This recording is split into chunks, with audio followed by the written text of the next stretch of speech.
Yo, what's going on? What's happening, world? What's going on social media, YouTube, Instagram, TikTok, wherever you may be? This is another episode of Yes Thought Candy with your boys, Mr. Millionaire Mindset, below the one and only Philly. And we got some guests in the building. As always, we're going to go round robin and see if they can introduce themselves. What's going on? Before we do that, what's going on, Mr. Slaughter? How we doing, sir? Hey, doing fabulous, man. It sounds like a podcast. We in the podcast right now? It sounds like a podcast, exactly. So, hey, let's go round robin and introduce our guests before we jump right into our topic. I think it's to my right, who we got here at the top right. Can you introduce yourself there, sir? James, let us know about you, sir. This your name. I go by the name of James. You can call me Jay if you close to me. If you're not, James, or AKA Wisdom, the Black militant Christian. I come from a spiritual perspective. That's who I am. That's why I come. That's how I come. Yes, sir. Yes, sir. And right below the militant Black Christian is who we got, Mr. Will Stir. How we doing this evening, sir? I'm doing great. I'm doing out of sight, man. Fantastic. Everything positive. My name is Will Stirrup, the serial entrepreneur. And I'm gonna let my man below go ahead and introduce himself and give his accolades. I love it. The militant Christian. I was hoping you didn't say serial killer, so I appreciate that. No, serial entrepreneur. Entrepreneur. That's what I thought he was going to say. Oh, it's like, what have we gotten ourselves into? The topic could turn into one of them. Yes, sir. Yes, sir. Listen. Mr. Millionaire Mindset, AKA double S, AKA all that good stuff, right? Wrapped into one man. Yes. It's all good. It's all lovely. I'm feeling great. Ready to dive into this topic. How you feeling this evening, Philly? Oh man, it's another day in paradise, man. I am loving life. I am on the top shelf and I am looking up. So hey, let's jump right into this this topic today. What you gonna roll out your bag of goodies for us today, Mr. Slaughter? First and foremost, I want to say welcome to all the Thought Candy viewers, listeners, fans, posse, crew. We appreciate all the love. We appreciate you chiming in. And we know that the goal of Thought Candy is to motivate, to inspire, and to educate. And hopefully we'll say something that you can relate to. We hope it's healing. We hope it's funny. We hope it's serious enough to impact your life, right? The topic that we're jumping into today, life after divorce. You know, that's a deep one. You know, it comes with a lot. It's power packed. We only got a short amount of time, so we just gonna scratch the surface, man. And then we'll continue it at another time. But life after divorce, fellas. Do we have people on here qualified to talk about that, Mr. Slaughter? I'm assuming we do. I ain't ready to make an ass out of you or me, but I think so. I think so. Well, I know you've been there. I know I've been there. Sir. Been there as well. What about our guests? I'll tell you what, let me start it off. Again, Wisdom, the militant Black Christian, giving honor to my father, my savior. I want to say thank you guys for having this podcast because knowledge is power. And we always say if you knew better, you would do better. But sometimes we say things and do things without thinking about them clearly. Think about that. If we knew better, we would do better. Absolutely. Before you jump in, let me pose the question to you. No. The first one out the gate was how long were you married before this obviously ended? Right. How long were you married? And how happy was it for you during that time prior to the end point? I was married for about 3 or 4 years. And like anything else that I try to do, when I do something, I do it wholeheartedly. And I don't do it to fail or to quit. I do it to succeed or to complete. Absolutely. Yes, sir. Like that. But that's my mentality. My partner in this relationship has to also have that mentality. So I was married for 3 years. But I did the good boy thing, so to speak. Let me explain real quickly. I got her pregnant by mistake. So I went on and did the honorable thing, especially when they say about us brothers who don't stand up and be responsible fathers and respectful men. That's not true. I stepped up and didn't even know this woman long enough to be married or engaged long enough to be married. I made it a genuine standing up for myself and my brothers type thing, men, Black men, and being responsible. So I not only took care of her, but I married her. It's just that we were unequally yoked and it didn't work out. So we got divorced. Did you know that going in though? You was just doing it to do the right thing, but did you know that prior? And let me, if I can ask the question, Mr. Slaughter, how long did you know her until you made that commitment? I knew her less than a year. See, and I believe that when the question was asked, life after or dating after divorce. Well, when you're dating, or as we used to call it, courting, don't want to tell my age. Bottom line is that's a process of getting to know each other, learning to get along with each other, learning each other's likes and dislikes, all of that. And that's important in a relationship when you're two separate people trying to become one. Gotcha.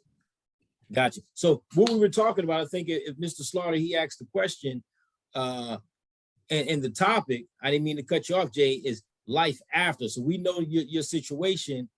A year in, you wanted to do the right thing, got her pregnant, it wasn't planned, and you wanted to do what was right, according to, I'm thinking, I know you a little while, so according to you and what God says is right. So that's what you did. That's correct. Right quick, Mr. Slaughter, I hate to interrupt, sir, but we want to go ahead and we can't have this conversation without women, sir. So if you can let us know about the young lady you just chimed in to your left, we definitely appreciate that. How we doing, Miss Lady? Or better yet, you can go and introduce yourself. Welcome to Thought Candy once again. Hey, y'all. This is your girl, Veda Jane Slyer, CEO of House of Restoration One Community Network. To my bros, the kings on here, Mr. Philly and Mr. Millionaire Mindset. How are you guys? Absolutely outstanding, love. Welcome to the podcast. Thank you. We want to chime in right quick because I think we will definitely need a female's point of view. Mrs. Slaughter can go ahead and let Veda know exactly what the topic is today, and she can chime in with the fellas. All right, sis. We appreciate you chiming in as usual. You are not a stranger to the family, the Thought Candy family, and we appreciate you sharing your experiences. The topic of today would be life after divorce. And the first question that we posed, and she's laughing, right? And a big smile, big smile. And a big old smile, right? That's a good thing. At least she's not frowning with a knife in her hand, I was asking the brother. She may have been there. Right. I was asking the brother prior to your arrival onto the panel here, how long was he married and what was that time like? Just briefly, were you happy? Were you always sad? I mean, what was the temperature like during that time prior to it ending? Okay, so briefly, right? Briefly, I have been married 3 times, twice to the same man. The second time was for our children. My second marriage was just, in between. He was he was just awesome, an awesome guy. And against what I really thought about marrying him, I married him in spite of, and it was really an age difference type thing that I just thought I had too much experience to be married to someone so young, but he was very relentless. So we married, but nevertheless, we ended up in divorce. Let me stop you for a second. You said the second time was because of the kids in the first marriage. What was the first time for? Did you think you were in love, or? Well, the thing about it, I've never been in love. I have loved. And I know that sounds odd, but I've never really been in love with someone. Why do you think that is? Well, because of life experiences. I think it's a growing process to really be in love with someone. You never really know someone. You think you know them, but then something happens.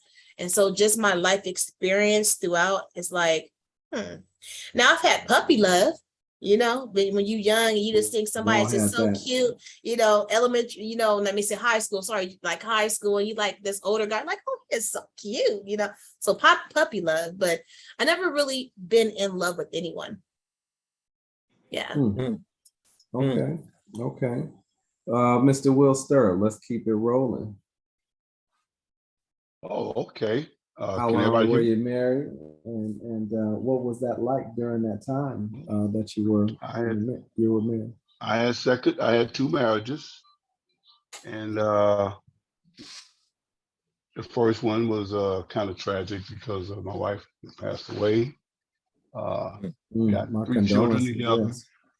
And then my second one was the one that brought. Oh man, that was whew. It wasn't long, okay? It wasn't very long. And so talking about a couple months, a couple weeks. Was it a weekend Vegas? It was wedding, like several years. Yeah, we did the Vegas thing. And I believe it was too soon when I married her, but it was a lot of passion in the very beginning. And it went kind of quick, I had my children, so that's a challenge, so it just, like James said, we wasn't really equally yoked. We had a lot of passion, and I was kind of like grieving sort of, and I think that's what kind of had me where I didn't do it a third time. For some reason, I could be at a disadvantage for not doing that, but I never married the third time. But that left a real bad taste in my mouth that second time, around. And getting back out there and dating again, that was a challenge. Trust was a huge factor. Yeah. We seem to carry baggage sometimes from relationship to relationship without really taking the time to heal and figure out what makes us happy. There is no handbook for marriage other than the Bible, the word, right, that we should be going by. So let me make that clear. When I say that there's nothing out there, the word is out there, but everybody doesn't follow the word, or everybody seems to cater the word to how it benefits them. And for those that don't understand, when I say the word, I mean the Bible. That's the only known structure that we know about, other than you trying to do it the way you do it, and you end up how you end up because you're trying to do it your way. That's just my little 2 cents in that. There is no book out there, but we seem to take our experiences and thoughts into how a marriage should be, but there is no handbook but that handbook, and we don't seem to follow that handbook. There's no handbook or no movie? No, not really. No, Didn't what's his name, Steve Harvey, come up with a handbook? Come on, man.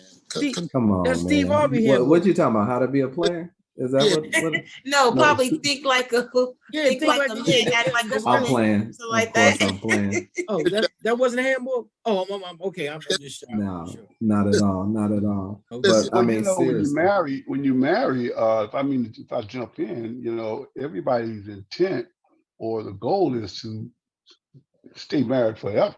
Like the vows say, for rich or poor, sickness and health, you're supposed to stay married forever. But when you start looking at society and how things change, people are quick to pull the trigger to just get out of a marriage. They don't try. Our parents and grandparents, they didn't get divorced just like that. They kind of fought through it. They went through a lot of challenges and things. If you look at, a lot of people stay married longer. But nowadays, you get married, it's like no problem. They'll get divorced in a year. They'll get an annulment. Everybody isn't built the same way, and it's more of a financial arrangement and a business transaction these days more than it is because you really love the person. It's a financial arrangement. It's a situational thing where I'm hurting, you hurting. Let's get together so we both can try to not hurt anymore without fixing your own situation and independence. So it's way different than the times were back then. That was a whole different cut of cloth of people right there. I want to pose a question to the panel as well, and then I want to ask Philly the same question, because I know that we've been together for a while and kind of know situations of each other as well. Yeah, y'all know me. Y'all know me. I believe, with the exception of Will and Vader. I mean, yeah, James and Sean, they knew my ex-wife. It was selfishness. It didn't last. It was selfishness. It was selfishness on my part. On my part. I don't believe that it was not the right time. Well, we were high school sweethearts. But if I wasn't selfish, we'd probably still be together right now. So that's I can chuck that up as an L on my part. So I'll take that one on the chin and keep it moving. Yeah, but Sean, I think we talked about this. I don't want to intervene, but I'm pretty sure I may be jumping the gun, because it's like I think we were talking about what happened after that divorce. What happens? And like I said, that was my next question. Okay, all right.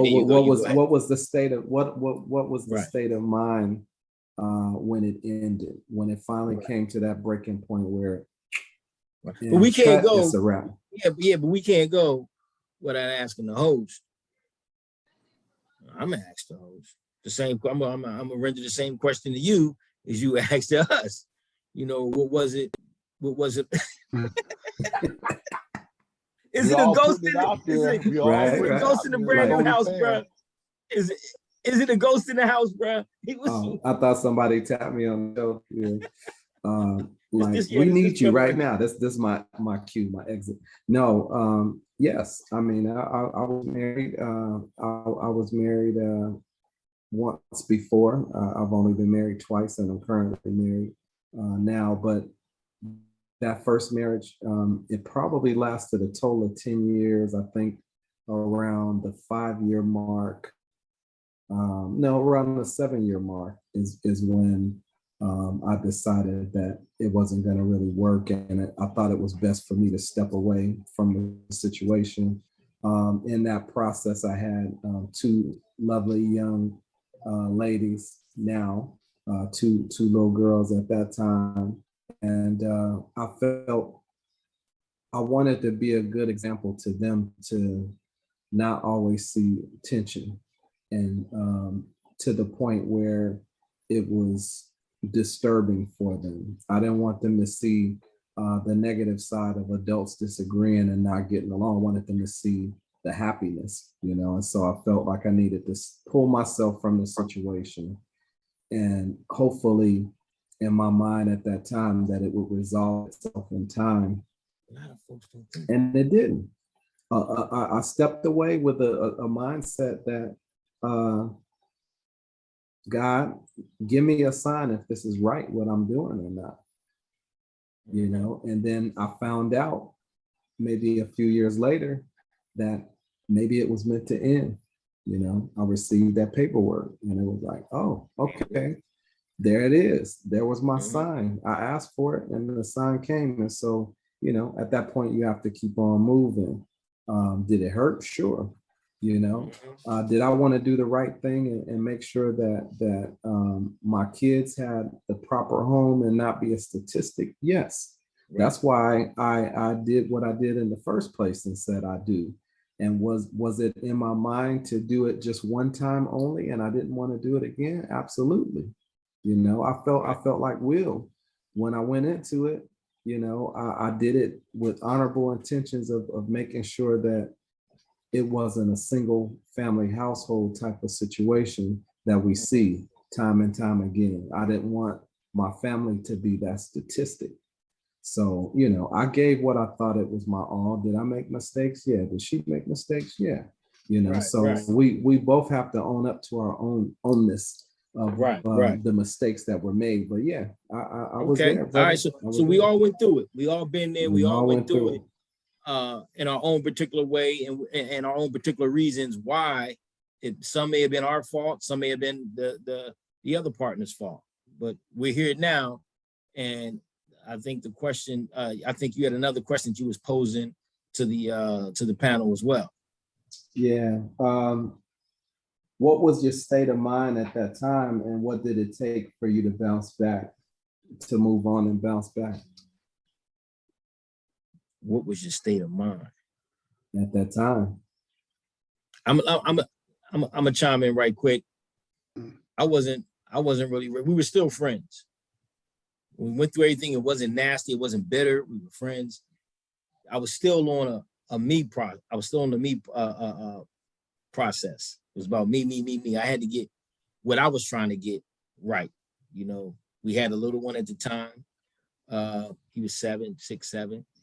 And it was, I thought I was doing what I was doing for the family, but ultimately I was chasing my dreams at the time. And what was that, sir? Can you elaborate? What was that selfishness that you referred to? I love music all my life. So I was pursuing the music industry, running a company, putting out artists, putting myself out as an artist as well. So I was going long nights, and she put up with a lot. And sometimes I just got selfish in seeing that I should have been giving her and the family some time, and I wasn't.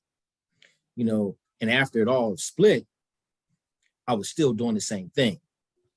I was still focused. I was hurt, but I was still focused on what I was looking to do, because I seen the end near, and the end meaning that what I was searching for.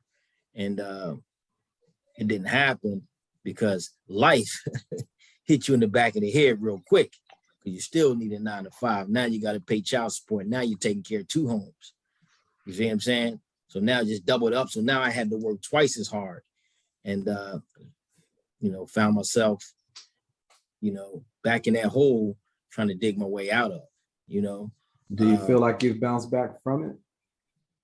I've learned. It took me a long time to learn. Sean, you was with me in the beginning of that, and even in the middle. And I'm not going to say the end because the end's not here. But man, we went through some things, and yes, I do believe I have learned. You got to grow up. You got to go up. You got to grow up mentally. You got to grow up physically. You got to grow up spiritually. So I was doing that, and again, it comes back to you having a connection with the man upstairs, and saying, "Hey, you got to get things right." And this is where I'm at right now. But thank God to him that she's still one of my friends. We're still good. My kids are good. I done moved on, and I'm blessed. So absolutely. It's all part of maturity and growing up. Yes, and I will say this: you did say it. I was immature. I was immature. Mr. James, our militant Christian over there. What was your state of mind, sir? He crying? And No, he crying. I ain't got he you crying. didn't cry. What was your my state of statement. mind, and how long do you feel like it took you to bounce back from that divorce? My state of mind was didn't work. So where do we go from here? When you first get married, just like Will and the sister, I forgot her name, spoke. Levada. Miss Veda, Levada. Well, again, what's her name? Levada. Okay, well, like Queen Levada spoke, you know, you go in with the intentions to make it work and last forever. Okay, what happened afterwards? Well, had a sense of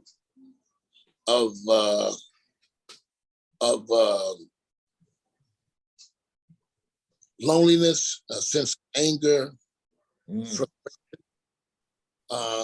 but I ultimately knew I had to start over and keep going on with life.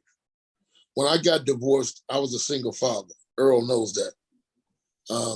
So how I bounced back was I took my focus off how I felt and put it on what I needed to do.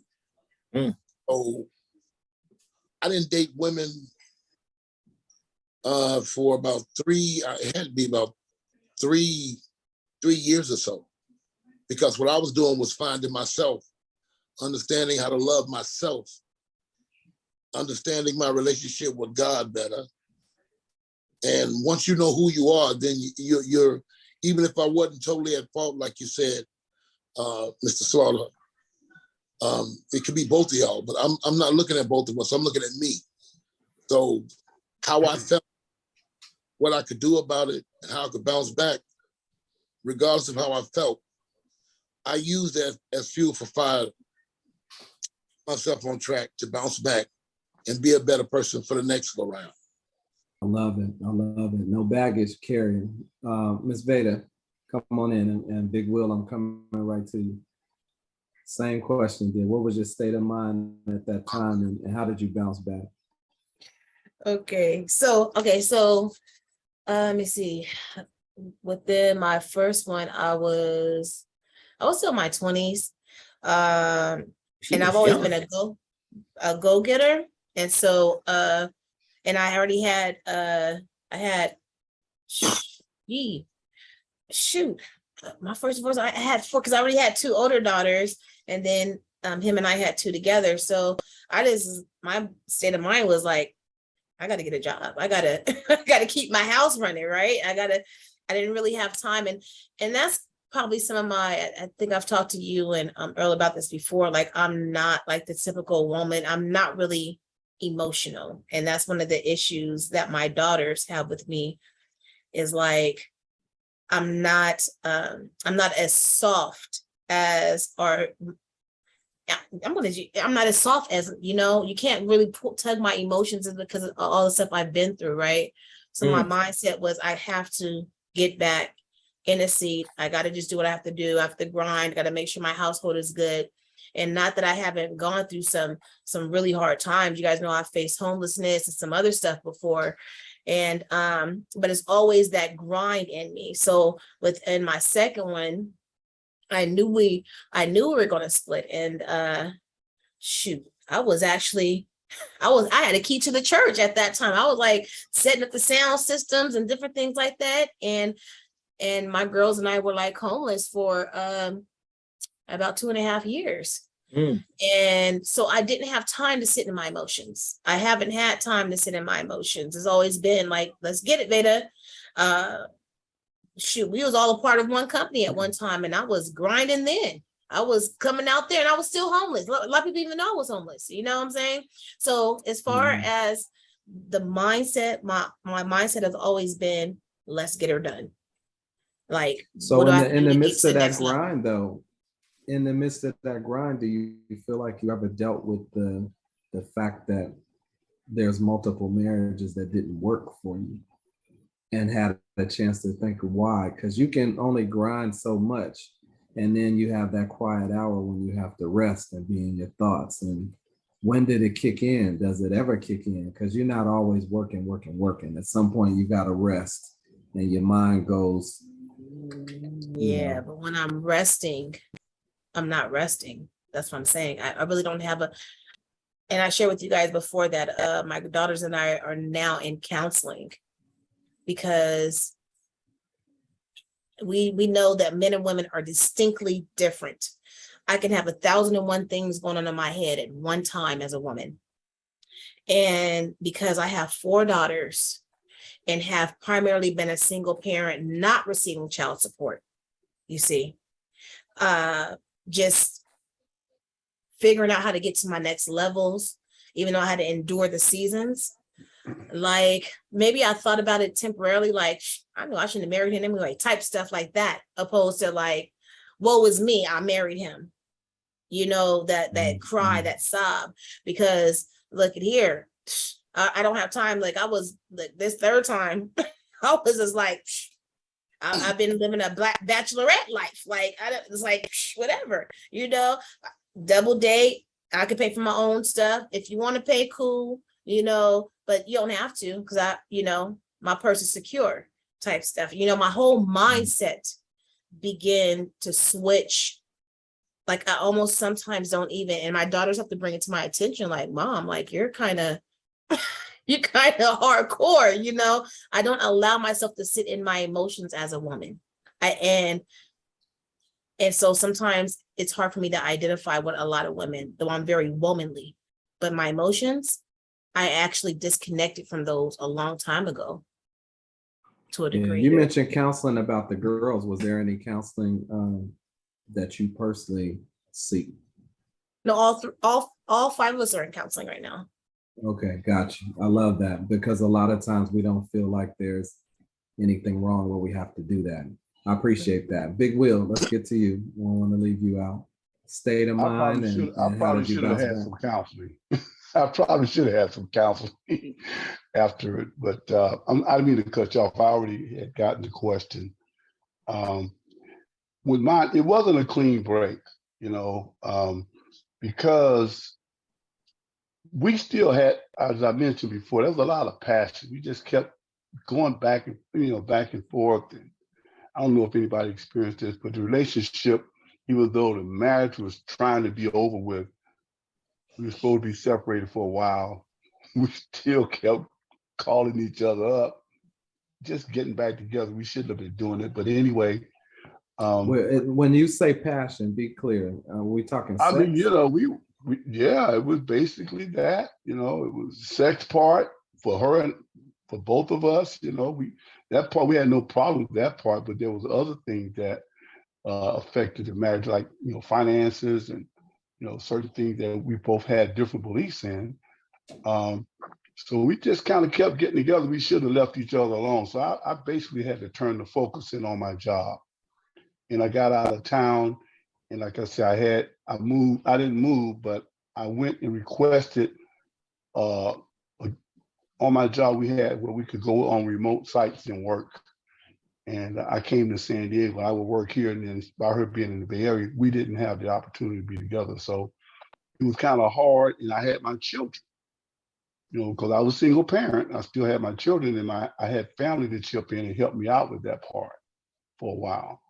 But very emotional in getting back out there in the dating scene. I mean, hey, I had a station wagon. You know, imagine being a bachelor, you trying to go around and date, and you got a station wagon. And, you know, and soccer dad. that was, yeah, absolutely. You know, and I didn't offer any apologies for it. I had to do what I had to do, but I just kind of dove into my work a lot. I mean, I worked a lot of hours and just kind of had to focus on that because I was very hurt. I remember going to the doctor. I had to take these tests. I couldn't eat very much. I lost a lot of weight, things like that, because it affected me a lot because I didn't want to be a statistic where I had to continue to add these marriages, 3, 4, 5. I didn't want to be that guy, you know, and that was my second marriage, and I didn't want to just do that again. I think it might be something that keep me from taking that next step again, because I didn't want to be, okay, the third time, this has got to work, so it had to be the right one. So I could just say I It's just put a good lot that you into my shared work. that transparency too about how it affected you, the eating and everything. Oh man, I couldn't eat. Most brothers wouldn't admit to that. I was all right. I was good. Oh no, I could not eat, man, and I saw the doctor about it. But like I say, we still. It took a long time, even though the divorce was final. We not out of a friendship thing, we stayed connected, and it was some years later we ended up talking again, and it was really kind of crazy, but just almost couldn't let each other go. But we finally had to move on. But it was tough. That magnetic love, boy, you just Oh can't yeah, let each man. other go. Know that you need to let it go. Know it could potentially be toxic, passionate, Yeah. as you call it, and you just couldn't And let it each other was go. toxic. It was very toxic, So yeah. Did it take you to be away from it to recognize that it was toxic? Oh, absolutely. We talked about that, and it had to be a few years later, and we talked about it. I didn't contact her, by the way. She found me and talked about what went wrong, because there was a lot of love there too. It wasn't just the physical thing, but I also have to add that we were trying to blend two families, because she had one son and I had three children. So, and I know that's kind of hard for a lot of women to take on. I don't know how it is for a woman to want to be with a guy that have children. I know it's almost always the other way around, and it's expected to be that way in most cases. But to flip it takes a special kind of woman to step into that role. Absolutely. But if they see that you're a good father to your children, I've noticed that a lot of the term was I became a single parent. If someone from the outside looking in sees how you care for your children, that's nothing but an accolade and an extra kudo in your favor. They have to take you and the children as well. It's a package, no different than when we're dating women with children. It's a whole package. You got to take the whole shebang bang. You can't just say, I just want this over here and this over here. You got to take the full thing. So that's how they see the value in how you treat and take care of your children. It's appealing to a woman to see a man that's handling his business when it comes to his kids, because there's so many that don't or that haven't, right? It's time for us to step up and do what we do. And everybody on this panel has done what they needed to do to care for those little ones, that are now big ones and grown or whatever phase of life they're in. But we did what we had to do, but everybody doesn't. Let's just be clear about that. Right. Yeah. Some of that is surrounding, the communication. Like even this, I'm trying to sacrifice even this Sunday because I went ahead and took my youngest daughter to go spend time with her dad. And we went down to Seaport Village. No big deal, whatever. Okay. We'll go down to Seaport Village. I let them walk. I had a nice time down there because they had all type of Mustangs. So I had a chance to look at the whole yard full of Mustangs and stuff. So that might be a new hobby for me. But they walked the pier and they talked, and sometimes us as women, and I don't know how men do, but I know sometimes us as women, one thing I do not like that we do is because we're having issues with the guy, they keep the children away from the guy. And I have such a big issue with that because it's like, if he doesn't have like no mental health, he's not in a mental health hospital, he's not in House of Metamorphosis because he got a drug addiction. He has all his senses. He's good. You know what I'm saying? He helps take care of his child, spend time with them. The finances are really big sometimes. It becomes very overwhelming. However, I think that if it's a guy that has his complete mind and different things like that, he ought to have a chance to spend with his child. That's just me though. As So long I've as you're never not kept my abusing them, children away. absolutely. Exactly. I've never kept my children away from their fathers. You know, they know, like I know who all my baby daddies is. Okay, I'm just saying. Have you spoken ill of them around the kids? No. The worst thing I've ever said is your daddy don't pay enough child support to tell me what to do in my house. Other than that, they spend time with their dad. They have relationships with their dads. That's it. You know, it's no need, because they're going to learn about their dads. And just because, again, him and I are having some issues or some communication problems, or there's no clarity in what's going on between us, doesn't mean he's going to carry that over to the child, because children get to a certain age and they begin to put you in check as a parent in a nice way, but they'll be able to bring some things to your recollection. They'll be able to bring some things to your attention. You know, children have a way of doing that. And, you know, and I can't even think of what scripture it is, but the children do lead us as adults sometimes, and we just choose not to listen to them. But so that's just one of the things that I'm really, really big about. And even when I'm mentoring women, I say, look, if you have an issue with him, and the other thing, like, I don't like dudes talking about, I'm going to come see my baby, but then I don't come and see him. So I'm like really cautious about that. Like, don't tell your child that he said he's going to come see him. Let them see if he comes, and then you guys have that conversation, but don't build up the baby's false hope, you know? So there's certain boundaries that I have to, you know, exercise, and I like to exemplify to the women that I mentor. Yeah. You know, I came very close to doing something similar. Like, Laveda, you mentioned that you married the same person twice. And with that passion thing I spoke about earlier, we kept getting back. We almost remarried. We almost got back together. And it would have been a third time for me, twice with the same individual. It didn't happen. But I'm just saying it was very hard to not do again, because we started going over the things that we did wrong and how it could have worked, and you know, if we'd have did this, that. By the way, let me interrupt. Let me interject. Let me interrupt. Let me go ahead and pull my not my Oprah, but my Philpra. Well, you do have when when they show you who they are.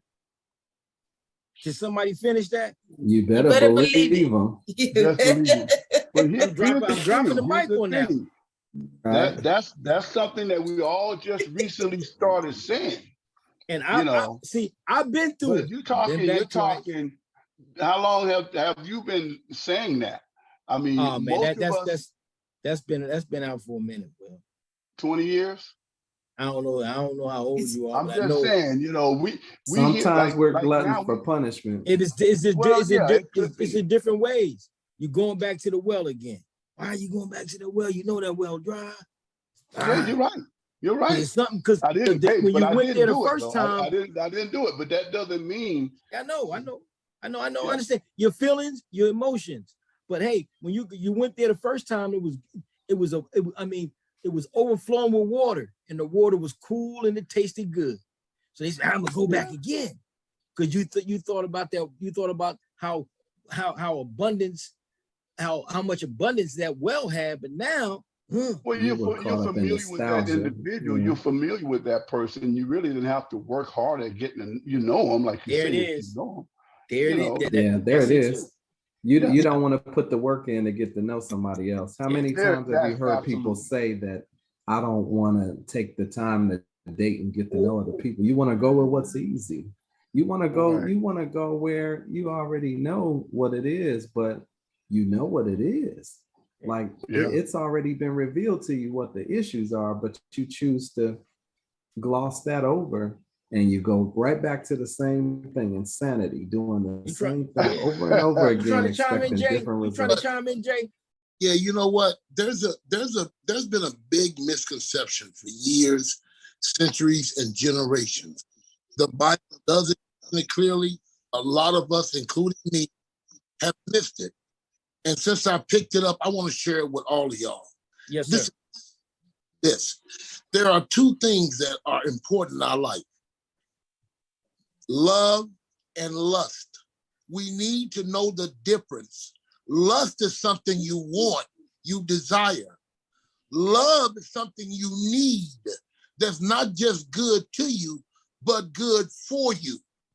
So a lot of times we mix up lust and love, like, and I'm not knocking anybody because I've done it, where, yeah, this relationship, this feeling is this, or this ain't a feeling, but this is that. Again, when it's real love, it's not it's not questionable. And Queen, I do know what verse you're talking about with the children. I know exactly what verse you're talking about. You're talking about the verse that says parents, excuse me, children honor their parents. Likewise, parents honor your children. Something of that nature. Right. But my point is, we seem to get love and lust very, very confused. I'm saying to you, lust is what you desire, what you want, what you feel. Love, in my understanding, in my growth, is what you need. That's something that's not just good to you, but good for you. Mhm. I mean, So some folks get married for lust. Yes. Some get married for love. Yes, and wait a minute. When you mention love, when you mention lust, lust doesn't take no time. You don't need no time for lust. You can feel, you can look at something and have lust right away. Love is 2.2 seconds, absolutely. I'm not shorting it up. Love is a building process. It's not something that, I see I'm automatically. Speak on it, Jay. Speak on it. That's fake. Love is a building process. When you love someone, like the sister says, you don't love someone if you can't trust them. That's a part of love. If they're not loyal, if they're not committed in a relationship like you are, that's not love. That's lust. Is anything wrong with a little lust? Nothing. But what I'm telling you is, going after the lust, don't expect no love. Hear me now. After the lust, don't expect no love. What about this? What about this? Can lust lead to love? Thank you, Mr. Love, Slaughter. love at first sight or lust at first sight? You can tell me you love me while I'm lusting after you. That's fine. That still ain't love. Okay? I'm trying to knock the back socks off, but that ain't love. That's lust. Right. Let's keep this PG. Absolutely. Let's keep this PG, Mr. Militant Christian. I'm just saying. We can watch. Let me ask the guys. You're trying to knock the back off the socks. Let me ask the guys. You got a lady on the line. Hold on. I know the lady there. Let me ask the guys a question. I know most women do what they can. I know this. They do what they can to please their man or to satisfy him or keep him in the right state of mind, body, and soul. Let me ask the men. And that doesn't take from their womanhood. How many of us go to our woman or go to a woman that we have and we humble ourselves like that without thinking it takes from our manhood? That's love. That's not lust. You see what I mean? I can let my guard down with her. She's not going to hurt me. She's not going to harm me. But if you got your walls up, you're not trusting somebody, or yourself. That's not love. Got me thinking on that one, James. That's not love. Got me thinking on that one. That's not love. Hey, listen, we're built in a way where you don't just reveal yourself to any old body. So it takes a special woman for you to be able to break down and be your true self. The crying, the snot coming out your nose, the lay on your shoulder. I mean, that whole Gone with the Wind dramatic, you know. You got Lorraine about to get up, Dub. You got her about to get That's up. a good point. When you meet somebody, you're not really meeting a real person. Woman, You meet the representative. You're meeting a representative. When you meet someone, you're not really meeting a real person. You're meeting a representative. Now, see, this is the thing. If a guy could just be transparent up front, a lot of the relationships would go so much better. Come on. Let me tell you, women don't like being lied to. Lady talked about that on our podcast, Sean. Women Tanya talked about that. Speak on it. Let us speak. Well, I don't think, to be quite honest with you, I don't think if a woman can't accept let her speak. Let her speak. If a woman cannot accept you in your transparency, then from the get-go, you know it ain't gonna work. If you can't just be who you are in the beginning, then you only be with that woman from the get-go. If you can't laugh, if y'all can't have open conversation, if you can't do your little dance if you want to, if you can't be serious when you need to, then that's not the woman from you. This is not. So why put on the charade and the clown face in the beginning, and now you wasted all this time and energy for what? Women don't like being lied to, so just be who you are up front, so that you know from the get-go, is it a go or no? I agree.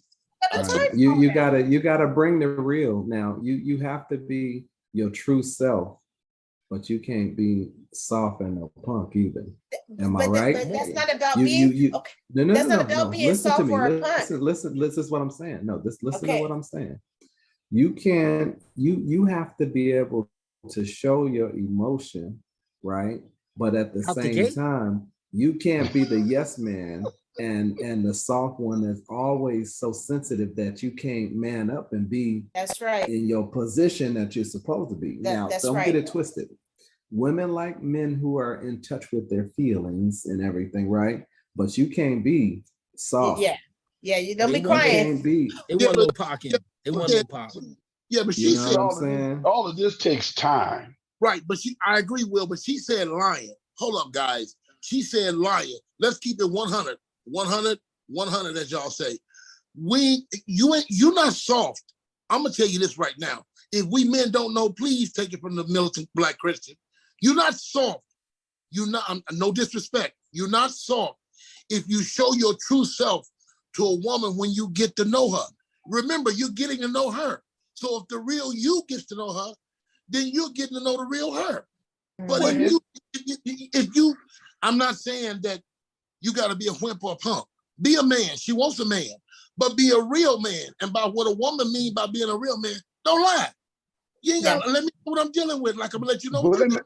That's all. Why does the whole burden have to be on the man? You got some women out there that's a little shady now. Come on now.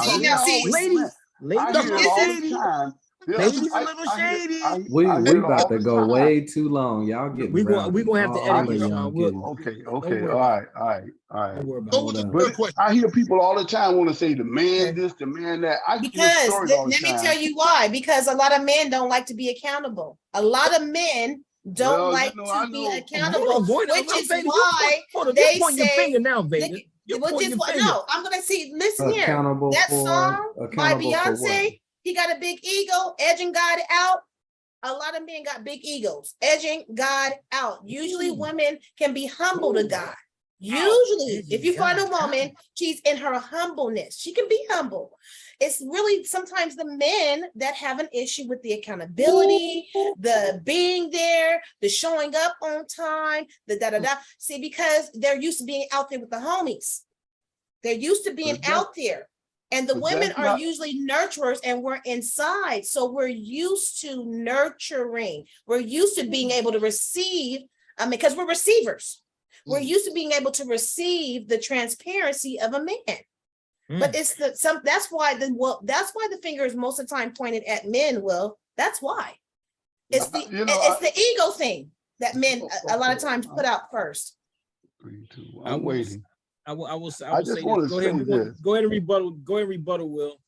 Well, all I'm saying is that it can't be a blanket thing all the time, because I used to hear stories about, and I used to hear it on the news and read about it. I hear other people speak about it. Black men don't do this. Black men don't do that. You know, I'm like, I'm a single Black man with 3 children. And I go to work every day, and I say, that's not me. I never figured I fit into that category. And I know a lot of Black men that are responsible. I think it's the company you keep or the people that you be around, because I never felt that way. I always took care of mine. I didn't ask, you know what I'm saying? So all I'm saying is I hear a lot, and I know it's probably a lot more men that's not responsible than it is. Women have to be, basically, because they got the children. You know, exactly, because of the way society has us, right? When you guys are younger, as young men, y'all go outside and y'all kick it. Y'all out on the corners at a young age. The girl is in the house. We're washing dishes. we're learning how to learning how to cook, we're learning how to do this, we're learning how to keep house. So men now, they grow up in that same mindset. Now they still out with the homies, they smoking cigars, they drinking, they at the club, and now we're still stuck in the house taking care of house. But when does the balance come? At what age do a man say, let me stop hanging out with the homies and see what my woman needs? At what age does that happen? If they were never taught that from a young age, then it's never wearing. There you go. There you go. Hold on, guys.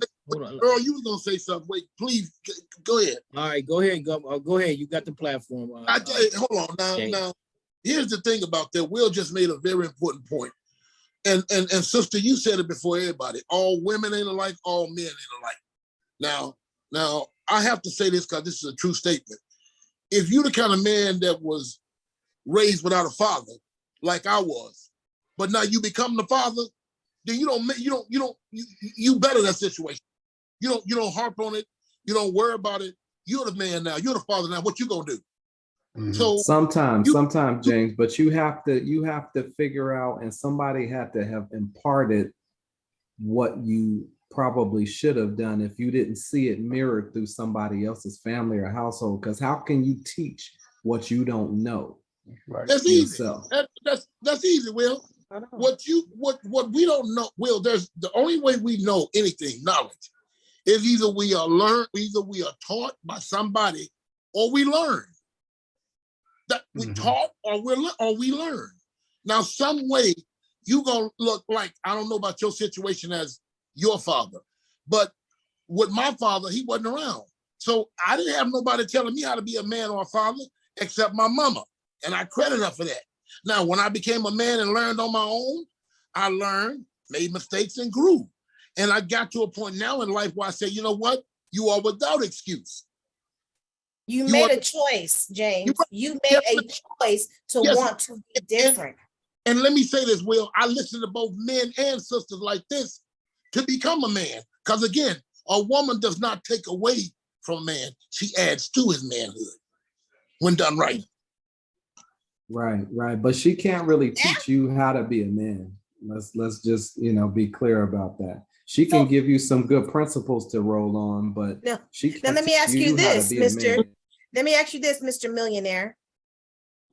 Sean, my bro. Let me ask this, and I just want y'all to ponder this. If most households are raised by women, is it considered manhood, or is it really womanhood and the men is imitating what they see? And they are working on finding the identity at becoming a man. Because if we took a scale and plateaued it and see how many households were raised by women, men 9 times out of 10 are mirroring what they seen the woman do and are having a hard time with becoming that man because no man really showed him how to do that. So it's really womanhood in a man's perspective. But see, that's the uniqueness about, hold on. That's the uniqueness about God that we don't. Come on. That's the unique. See, I didn't know this, but I'm telling y'all this, and I hope it helps y'all like it helps me. I'm talking to my men brothers. A woman's supposed to follow a man, but it's easier for a woman to follow a man if that man is following God. Period. Point blank. Period. So. What's all that, Levada? He's speaking. Come on now, sir. Yeah, that ain't nothing but yes, the truth. Yes, he is. That ain't nothing but the truth. Yes. That ain't nothing but the truth. If I want my woman to follow me like she's supposed to, I need to be following God like I'm supposed to. God is all righteous. Right. I'm walking right. She walking right and following me. That's all I'm saying. Absolutely. Hey, we're going to stop it right here, Let's folks. cut it there. We're going to stop it right here. Exactly. But Levada, you said something, the statement that you made to Sean, can you make that statement again? If you even can paraphrase when you say, well, let me tell you something, Mr. Millionaire Mindset. What was it that you said?